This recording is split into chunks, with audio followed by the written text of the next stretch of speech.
What's going on, guys? Well, I have another knife review for you today, and this one is something that's going to be reviewed because it's being sent off for more testing. This is going into the knife gauntlet, which Prepared Mind 101 has set up with a bunch of good channels that does knife stuff.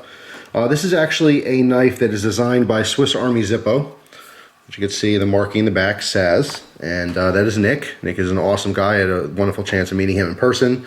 But the knife itself is made by Brute Force Bladeworks, noted by the markings on the front. Now, Nick asked me if I wanted to check this knife out. It is going around and making its rounds in the gauntlet, so a lot of knife guys are testing it and you know, having their own way with it and seeing what they think of it. But I did make it a point to do some testing on this because it is time to ship it off to the next person, and I want to make sure that I did a video on it and telling everyone what I thought of this knife. So first off, let's get some specs out of the way. This knife is made of 1095 high carbon steel. It is American made. Has a full tang, 3/16 inches thick.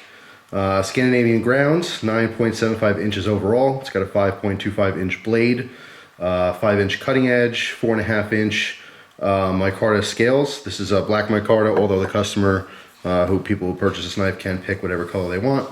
The finish on the blade is gun bluing. All right, you can say it's a little scraped up from use, but it is blued. And then, of course, the grinds are just the natural finish there. There's a landing hold on here. The Kydex sheath, again, you can pick the color on the sheath to match this. And this knife sells for 160 bucks shipped. Now, as of right now, I'm going to put the information for Nick's YouTube page in the description box. If you guys want to contact him for more information on orders, you can certainly do so. But first, let's take a look at this sheath here. I love the drop down. I'm a huge fan of drop downs. It's just, for me, it's a preference thing. I don't really see any specific negatives to it. Some people don't like it because it could wobble around a little bit. But obviously, you have your your part on the bottom here, your eyelets you can use to tie it to the leg if that's not something you want to wiggle around. For me, I like it. I like that style of sheath. The Kydex is done very well. The fit is absolutely perfect on this.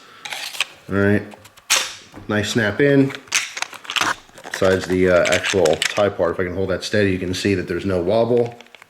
All right, so it's a nice tight fit. It's easy to get to because of this curvature. You can use your little thumb to push off on that. A lot of carry options here. There is a separate spot for a ferrocerium rod. You can remove that if that's something you don't want with your knife. This is a bushcrafter style knife. That is the purpose of this blade. So some people do like the fact that you can add a ferrocerium rod with it. All right. So speaking of ferrocerium rods, this does have a very, very sharp 90-degree edge. All right, on the spine, great for striking those ferrocerium rods, as well as stripping bark off of branches to get your fire started, stuff like that. This is a bushcrafting knife. Okay, so if you're specifically getting this knife for bushcrafting, that is something that you want. If you're not doing bushcrafting type work with this knife, you're probably going to want something that doesn't have such a sharp edge on the spine. But it does work and function for that purpose. Very, very clean knife in that the grinds are awesome. They're very symmetrical on both sides. It comes razor sharp. I do like, the detail work. Just a nice blade choil here. Makes for easy sharpening. The handle itself is very, very rounded. Very, very comfortable. This just fits my hand. Any smaller, it would be a little bit too small. But it's very, very comfortable, very ergonomic. There's no palm swell or anything in here. It's very symmetrical, but well done. The fit and finish is superb. You can see there's solid pins here for the construction. There's a hollow tube for your lanyard. This just has a decorative lanyard on here, which is pretty cool. Of course, you could take that off and replace it with a full-size lanyard, a wrist lanyard, if that's something that you choose to have. But just a little bit of curvature here, it just makes it comfortable. It's really comfortable to use. All right, guys, let's jump right into my thoughts on this knife. All right, when I first got this in the mail, I was playing around with it. It's pretty much the perfect bushcraft knife. It's got everything that I want in a bushcraft knife. When I went out and started using it, however, I kind of realized quickly that it's kind of a jack of all trades and master of none. What I mean by that is that this knife's only drawback is how thick it is. Okay, with this thickness, this would be an awesome, awesome chopper if it was bigger, but because of its weight and size and the design here, it's a little bit too small, a little bit too light to do any kind of major chopping work. Okay, But on the flip side of things, because it's smaller, it's also a little bit too thick behind the edge here to excel like some other knives in slicing and kind of the fine detail work you're going to do in, you know, some kind of bushcrafting tasks, you know, processing wood and carving and things of that nature. So although it's really, really awesome, I do believe, in my opinion, that this would be 100% better if it were a thinner stock on here and or the entire design was literally just blown up, okay? And it had probably like a 9-inch, you know, blade on it. But yeah, I mean, it's still a really awesome quality knife. It does carve very nicely. It does do fine detail work very nicely. It's just, I can feel the resistance. Even though this is very smooth, it's extremely sharp. A Scandinavian ground blade is like a razor blade.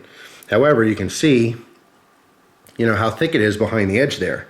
Okay, so inherently you're going to get that wedge effect, okay, where you're pushing through your material and you just have more resistance than I would feel in other similar knives of this size. But I still love the design. I still love the looks of it. And I think if you're doing light camp work and stuff, this still is an awesome companion to have along, you know, with a very large chopper or a hatchet, axe, something of that nature. Even a saw, you know, nothing wrong with that. But I do like the knife a lot. It's just, that's my one critique. That's really the only thing I would change about this. I love the design. I love the way it looks. The ergos are phenomenal on this. I like palm swells usually. I like the profile to come out a little bit to fit the hand. Even though it doesn't have that, I don't really need it in this. You know, my grip never slipped or anything, even though it's pretty smooth of a handle. There's not a pronounced guard on here, but I still feel comfortable in using this pretty aggressively. So as far as the design is concerned, I wouldn't change anything except for making it thinner.